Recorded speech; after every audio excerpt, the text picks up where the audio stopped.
Premier షోకి వచ్చి చూసాం. చాలా అద్భుతంగా ఉంది. ఖచ్చితంగా ఇది 100% హిట్ అవుతుందని మేము కోరుకుంటా ఉన్నాము. సినిమా ఫ్యామిలీ తోటి ఎంటర్టైన్మెంట్గా చాలా బాగా ఉంది.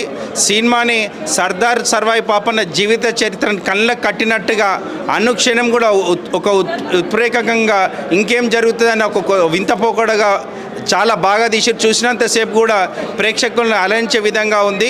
ఈ తరానికి ఈ జనరేషన్కి 100% ఈ సినిమా ఉంటుంది. గతంలో 300 సంవత్సరాల క్రితం మన తాతలు ముత్తాతలు ఎలాంటి ఇబ్బందులు పడ్డారు, ఎన్ని అరుగోసలు పడ్డారు, తినడానికే కానీ ధాన్యానికే కానీ ఎలాంటి ఇబ్బందులు పడ్డారు అనేది ఈ భావితరాలకి విద్యార్థులకు ఇప్పుడున్న జనరేషన్కి కళ్ళ కట్టినట్టుగా కనబడుతుంది. ఈ సినిమాని ప్రతి ఒక్కరు కూడా ఆదరించాలి. చిన్న సినిమాలని ఆదరించేటట్టుగా చేయాలి, చూడాలి. చూసి వాళ్ళ మనస్ఫూర్తిగా ఏందనేది చెప్పాలి.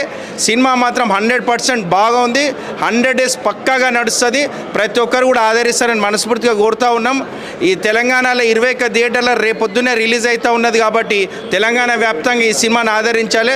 బహుజనులే ఆ రోజు రాజు అయ్యే విధంగా క్షత్రియులు కూడా రాజు అవ్వచ్చు, కత్తి పట్టవచ్చు అని చెప్పేసి ఈ సినిమాలో పక్కాగా చూపించారు.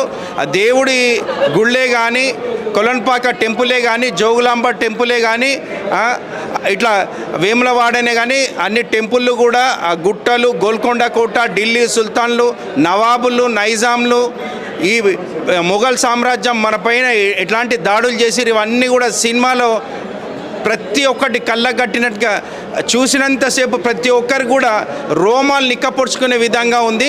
అంత బాగా ఉంది సినిమా. ఖచ్చితంగా ఆదరిస్తారని కోరుకుంటా ఉన్నాం. Thank you.